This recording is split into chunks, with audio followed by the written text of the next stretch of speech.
guys, it's Dark Architect 18 back here with another YouTube video, and today we're going to be doing a strategy type of video, and I've been meaning to actually do one of these types of videos for quite a while. So it's going to be going over Crossfires and the Ricochet mechanic.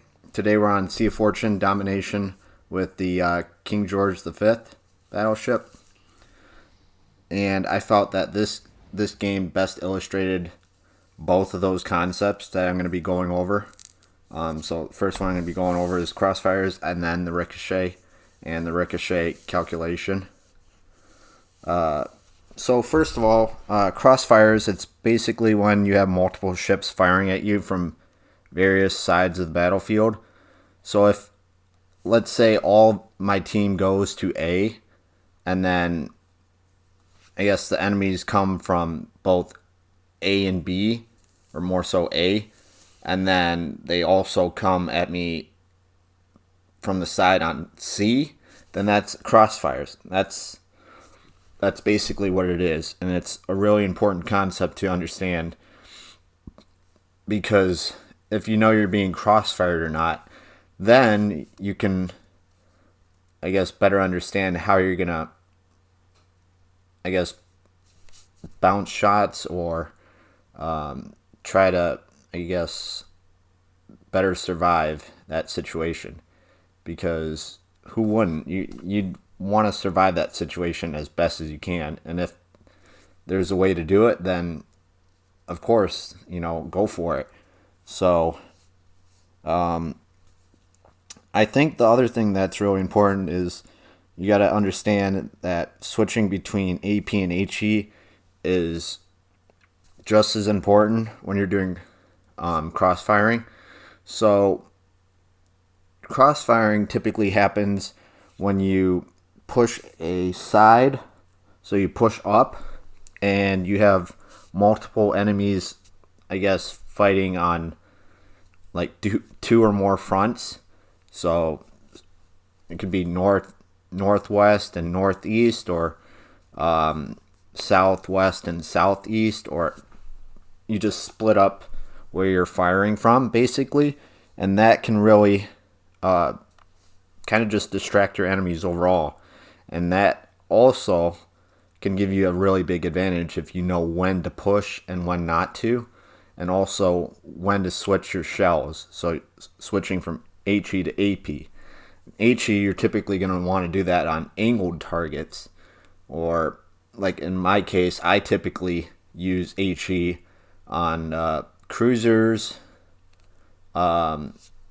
destroyers for sure, if I got it loaded, and then I also use HE on actually battleships occasionally, but that's only if they're angled.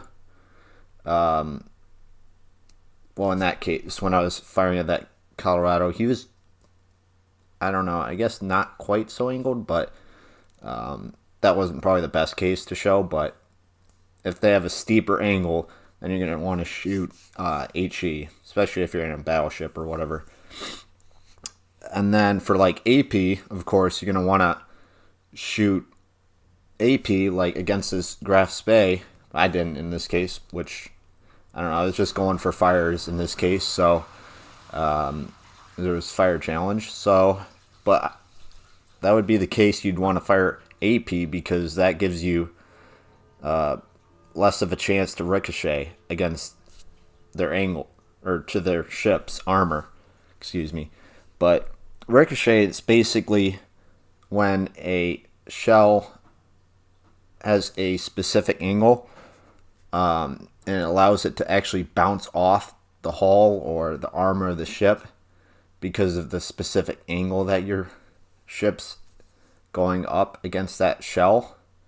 So to run down the actual numbers for the ricochet calculation is that 0 to 30 degrees, there's a 100% chance you will bounce a shot. And if you have a 31 to 45 degree angle, your probability to actually ricochet a shell off the enemy ship or whatever is less likely. So you're going to probably penetrate, overpen, shatter, or just penetrate overall. So, but then there's also, if you have 46 to 90 degrees, then the ricochet is impossible. So let's say a battleship or a cruiser is broadside, giving you a flat target to shoot at. You're going to penetrate through that, whether that's with HE or AP. It really doesn't matter. So in that case, you have like, you're going up against, you're in your Vlad or something, and you're going up against an Iowa that's broadside, and you shoot AP at him under 13 kilometers, you're going to just smash them right there. So, and that demonstrates the idea of the 46 to 90 degrees where the ricochet is impossible. So that's a really important concept to understand, is the ricochet, I guess, degrees in terms of where it actually will bounce if you have a steep angle. So like what I was saying, 30 degrees, and then 31 to 45 is less prone to actually getting a ricochet. So towards the end of this battle, in the next probably 5 or 6 minutes, but definitely getting there, is this situation where I actually just captured C, and my team's kind of pushing back towards A, because most of the team actually lemon trained, or at least seemed like it, to over towards A, the A cap. So that means that basically they're all kind of balled up in one situation over by the capture, and that it allows for crossfires.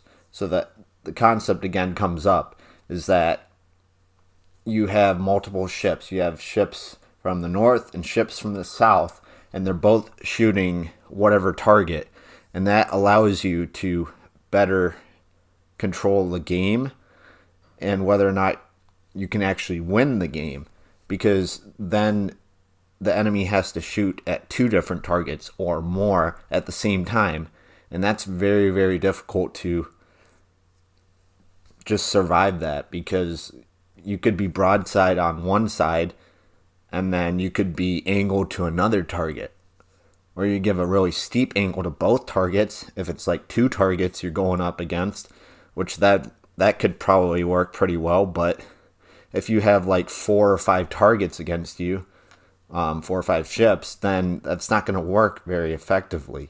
So you're going to want to rethink about, how am I going to do that with the ricochet numbers in terms of what I just said, and then also crossfiring, that concept. So if you can combine both of those concepts and really think about them when you're actually playing this game, it would definitely improve your overall performance, your situational awareness, and it'll definitely help out your team, because your team, there's nothing wrong with that in terms of helping your team out in that way. And that's what this game definitely needs a lot more of, is team play and strategy, because that's the main point of this game, is strategy and team play and historical, references and all of that sort. So it's nice to, I guess, put that all into perspective and understand how all of it can kind of play a role in how you play. So I'm backing up here in this case. We got the Baron and we got the Saray. I got the mountain island a little bit off to my right. I'm just still firing HE, and I got a cruiser right behind me, so he's helping me out. I pulled my heel, is I'm getting fired at. So I also got will to rebuild. So the will to rebuild is also another key thing to understand is that that can actually get you out of a sticky situation when you got multiple ships you're going up against. So we take out the Baron, that's definitely a good thing. There we go. And then I'm going to be turning in a bit, trying to get all my guns on target on this array. And it looks like he's going to beach, which I'm pretty sure he is. There he goes. And then he's going to speed up a bit. He's going to try to get out of there. I'm going to lead him and give him enough lead time. And that actually hits him with another 2 fires. We are actually up to 69,000 damage. This isn't a really high damage game, but my point of this video is to give everyone a better understanding of the strategy concepts, and also my main highlights of the video is crossfiring and ricochet. So that's the main point of this video, and it really is starting to heat up in terms of how I'm going to actually be using those concepts. It's actually closing in on the end of the game. We got 4.5 minutes left for the game, so I'm going to back up here. I pull my last heal. I'm up to 21,000, almost 500 HP, and we got the Saray right there. He's slowing down. He sees yes, the other, I think, cruiser towards the center of the map that's trying to engage the Saray. Yeah, the Nuremberg. So he's trying to engage the Saray, try to torp him if possible. And I guess myself and this Saray right here are just trying to judge the situation in terms of what we're going to do next. So we're kind of both backing up. I'm trying to back up because I don't know what I'm kind of doing right here. I think I'm going to try to get, I guess, better aim on this Saray if he comes either way through the gap towards the middle, or if he comes back out towards A. But anyways, I'm still getting fired at by the cruiser, and I think there's a battleship or 2 over there. Definitely Colorado right there. So I'm going to push up again now because I see that the Colorado is moving up and the Pensacola. I want to try to take out this Pensacola if I can. Colorado is pushed out. So we got a cross-firing situation right here. We got Colorado shooting at me and the Pensacola shooting at me. So that's crossfiring right there. Simple thing. And then the other thing is the Saray. He's going to be firing at me a bit, and I'm actually going to be ricocheting part of his shells, or bouncing them, because the turrets are, I guess, quite armored on the King George. And if you have a cruiser or a destroyer shooting at your turrets or your lower part of your superstructure, it's more armored, and that's definitely going to bounce, especially if you have a steep angle. Otherwise, if you don't and you're kind of like broadside on, or you have, I guess, you're just flat against the enemy and giving them a nice juicy target, then that's not going to really be advantageous for you.